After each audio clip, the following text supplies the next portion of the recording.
talk about overactive bladder today. Have you ever heard of overactive bladder before? For those women that are experiencing overactive bladder, believe me, they know what it is. They're the individual that needs to constantly go to the bathroom. They feel like they just went into the bathroom and they've come out and they start doing something and they feel like, I've got to go again. So basically, their bladder could be irritated. So it could be they're eating foods that cause the bladder to become not so happy, and we call those bladder triggers. So with those bladder triggers, I kind of say it's things that are going to irritate. And when you think of something irritating the skin that you could physically see, you might think of a lotion that you would have a reaction to. Or if you were working out in the yard, you might have run into poison ivy, and poison ivy might cause an irritation on your skin. The same thing can happen inside the bladder. It can get irritated. And when the bladder gets irritated, we don't realize that we may be drinking something that is called a bladder irritant. We may be eating something that is an actual bladder irritant. So let's kind of discuss some of the things that you may at home have no idea that you're eating or drinking that's actually causing the inside of your bladder to be irritated or not so happy. So one of the things I wanted you to think about, and you won't like hearing this one, I know because I'm a huge lover of this, but chocolate. Chocolate could definitely be irritating your bladder. And the reason why is chocolate has caffeine in it. And caffeine is a bladder irritant. I know, la, la, la, la, la. Nobody wants to hear about that, la, la, la, la, la, because we also know that coffee has caffeine in it. And so does a lot of sodas. Well, all of those can be a bladder irritant for the individual that's maybe already got a bladder that's irritated already. Okay? All right, so I got through the caffeine part of it. Nobody ever likes to hear that. But another one you can think about is acidic foods. So if you think of acidic foods, that's going to be like oranges. Think about orange juice. It might be lime juice. It might be grapefruit juice. It might be lemon juice, pineapple. Think of fruits that you know have an acidicness to them. If you're already irritated inside the bladder and you drink something like that, think of it. It's not making it feel good at all. So you might get bladder spasms. You might feel like you've got even irritation, like the bottom of your tummy. It may not feel good. It may even kind of burn when you go to the bathroom, even though you're thinking, well, I don't have a UTI. And in terms of a UTI, think about this. If you get a UTI, sometimes they say one of the natural remedies to help you is to drink cranberry juice.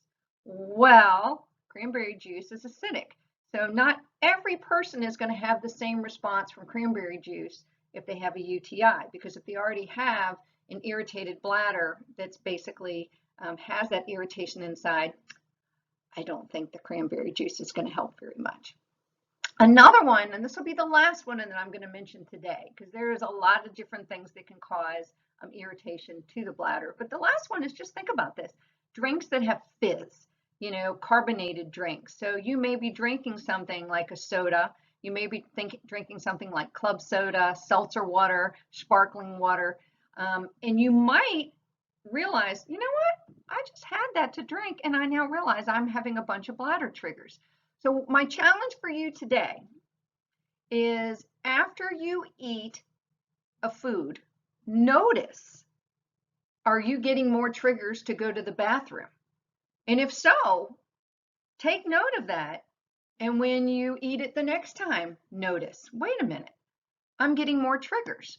Because the more you learn what items that you consume, drink, eat, doesn't matter, that are bothering your bladder, that's an easy fix, because it's just a eating behavior. So that just means all you have to do is pick something that doesn't irritate it. And you may have more than 1 or 2 or 3 items that you eat per day that are your bladder irritants. I cannot tell you how many people this helps when they realize, I'm eating something that's making my bladder unhappy. So it can be kind of a puzzle to figure out for you, But the more you take note of it, and again, that's all comes down to awareness of what are we doing to ourselves that is causing our bladder not to become happy, which then causes us to go to the bathroom a million times, which means our bladder doesn't fill, store, and empty like it should. So again, my name is Mary Ann. I hope you enjoyed learning a little bit about some foods and drinks that can cause bladder irritation, which then causes bladder triggers. You can see on here, I've got my website. It's courses.pelvichealthsystems.com. Again, I've got my email down on the right-hand side. You're welcome to email me with any questions. And again, I have a lot of these lessons online. My whole purpose with coming out and talking about all these things that women don't want to talk about that's embarrassing is I've lived it. I still live it. You know, mine started in my early 20s. You know, I'm in my getting ready to turn 56 in a couple weeks.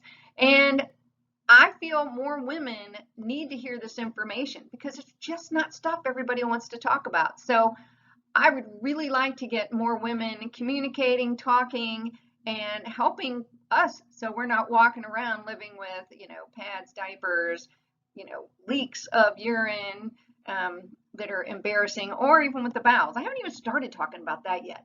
So anyhow, I hope you have a great day. And today is, goodness, it's Tuesday. And here where I live in Virginia, it is gorgeous. It's about 55 degrees. As you can tell, I went for a run. Well, actually more like a walk, not much of a run. All right, have a good day. Take care. Bye-bye.